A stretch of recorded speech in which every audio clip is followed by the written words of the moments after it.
Thanks for coming back to the Weather on the One's Forecast Center. I'm Chief Meteorologist Gary Stevenson. Coming up, another check of your offshore forecast. First, satellite radar composite. Again, cold front moving into North Carolina, supporting those showers and thunderstorms.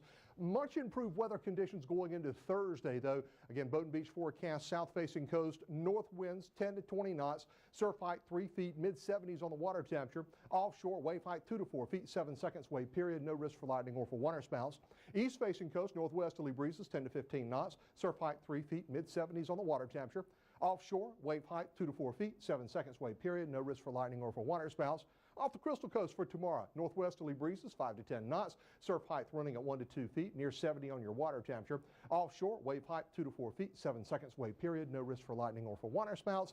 And off the Cape Lookout National Seashore for Thursday, northwesterly breezes 10 to 15 knots, surf height 2 to 3 feet, low 70s on the water temperature. Again, we're looking at a wave height of 2 to 4 feet, 7 seconds on that wave period. No risk for lightning, and again, a low risk for waterspouts. Rip current risk on Thursday, low from the Grand Strand through the southeast coastline. That low risk continues along the Crystal Coast, but again, we see a moderate rip current risk along the Cape Lookout National Seashore. Next couple of days worth of weather at the Crystal Coast, mostly sunny skies through the period, highs in the mid-70s for the next several days. Southeastern beaches also looking at a ton of sunshine with high pressure in control into the upcoming weekend. By the weekend, we're talking temperatures pushing toward the upper 70s. Myrtle Beach Grand Strand area also looking at lots and lots of sunshine Thursday, Friday, and Saturday with highs again through that 3-day period in the upper 70s. All right, for tonight, showers and thunderstorms wrapping up as we go through the nighttime hours. A few of those could be on the strong side. Nighttime lows dropping back into the upper 50s and lower 60s. For your day on Thursday, again, high pressure building in, setting us up for some nice weather, mostly sunny skies. Daytime highs, mid and upper 70s. That is a check of your forecast. Your 7-day outlook is less than 10 minutes away. But first, Storm Tracker, Doppler radar.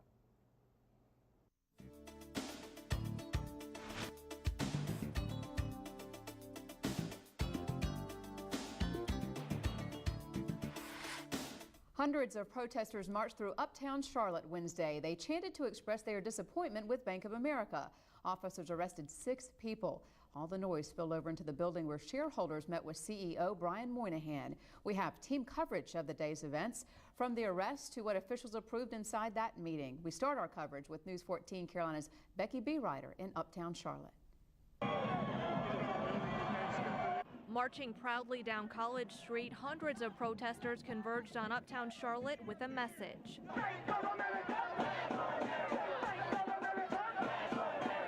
Grassroots groups from across the country demonstrated in front of Bank of America's annual shareholders meeting Wednesday, shutting down the intersection of College and 5th Street with banners, signs, and drum circles, making sure CEO Brian Moynihan heard their cries inside. I'm representing the workers who were foreclosed on by Banks of America. Bank of America is leading the charge on foreclosing on our homes, the leading funder in the coal industry, and we're just standing up to say no. The event drew dozens of police officers to the area, including Chief Rodney Monroe, making sure the protesters and the rest of the public was safe. Divert traffic, give them the road, accommodate the demonstrators. You have to pick your battles. It was a peaceful demonstration. A total of 6 demonstrators were arrested for trying to make their way inside the meeting, including Johnny Rosa from Massachusetts. He says Bank of America foreclosed on his home in 2010. It's not fair. No, it's not. It's not fair. Johnny lost his home. He wanted to get in and talk to the shareholders, and he had something to say, and they don't want to listen. But with the crowd 500 strong, organizers say this big bank had no choice. It's absolutely incredible. We're showing Bank of America that we're not going to take any more and more of their practices that put profit before people and the planet.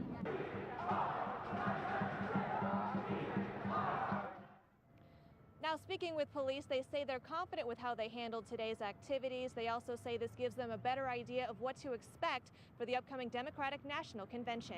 Now reporting in uptown Charlotte, Becky Beerider, News 14 Carolina.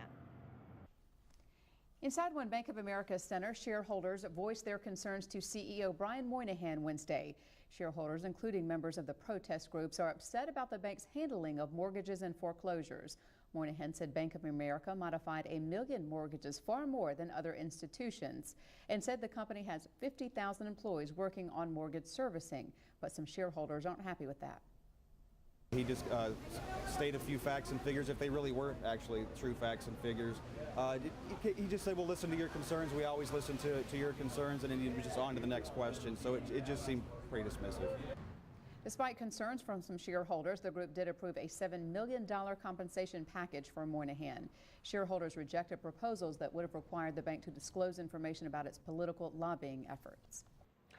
Good news, the U.S. Postal Service will no longer close 13,000 post offices as previously planned. Officials say instead hours will be cut to help save $500 million each year. Thousands of full-time employees will also shift to part-time. The change comes after a backlash from customers and employees. Meanwhile, Senator Kay Hagan released a statement praising the U.S. Postal Service for keeping more than 200 post offices open. She said, quote, "This is great news for rural communities around our state. I fought to keep rural post offices open because they provide crucial economic and social benefits to the community. I am pleased that the voices of residents in these communities have been heard." Good news for drivers as gas prices continue to drop. The average price for a gallon of gas across the country is $3.65.